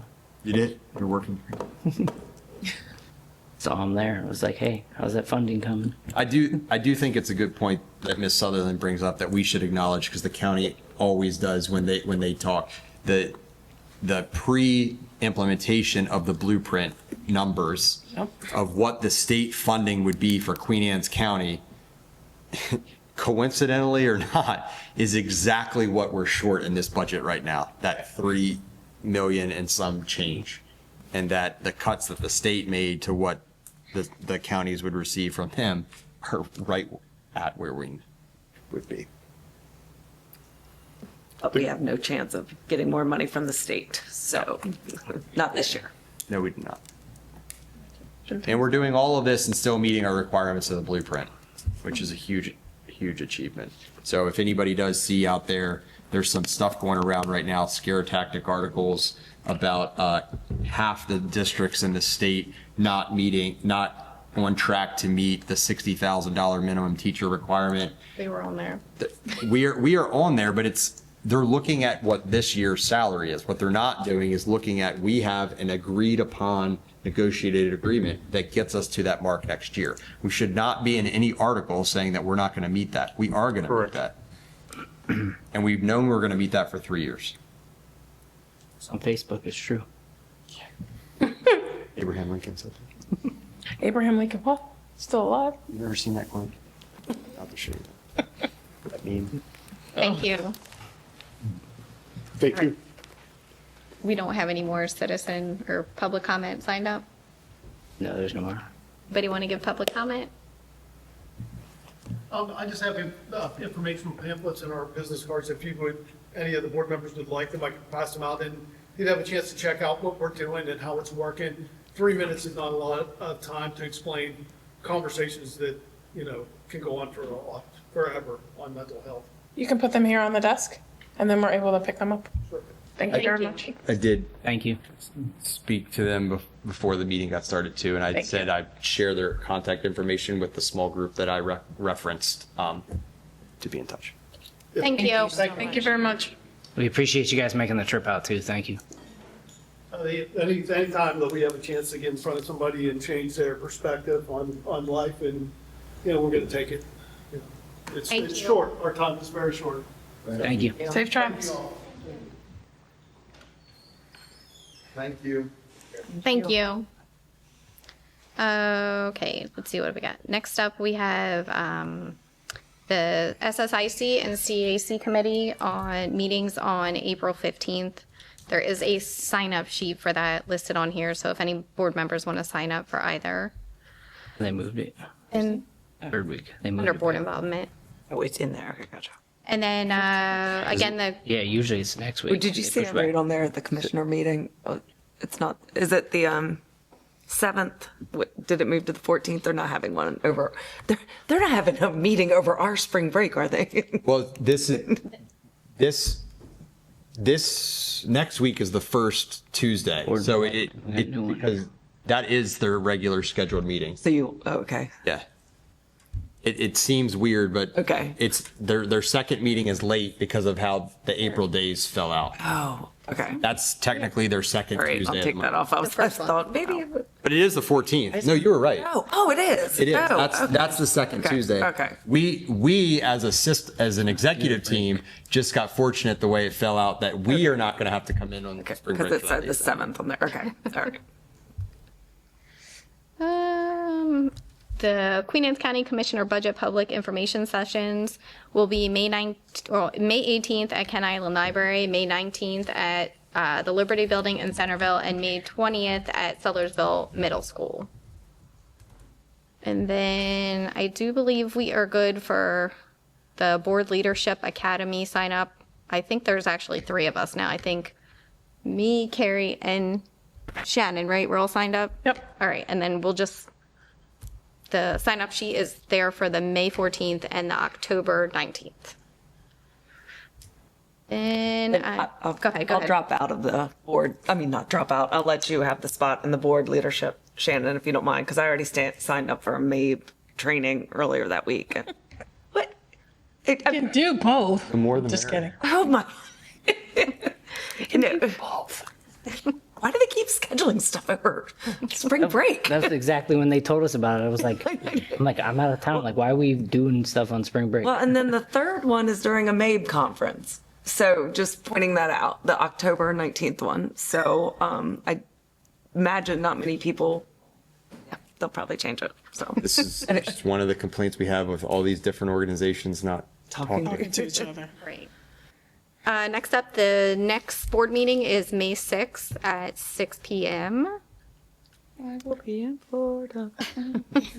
And then I believe that concludes everything for tonight. So I make a motion to close open session at 8:03 p.m. Second. All those in favor? Aye.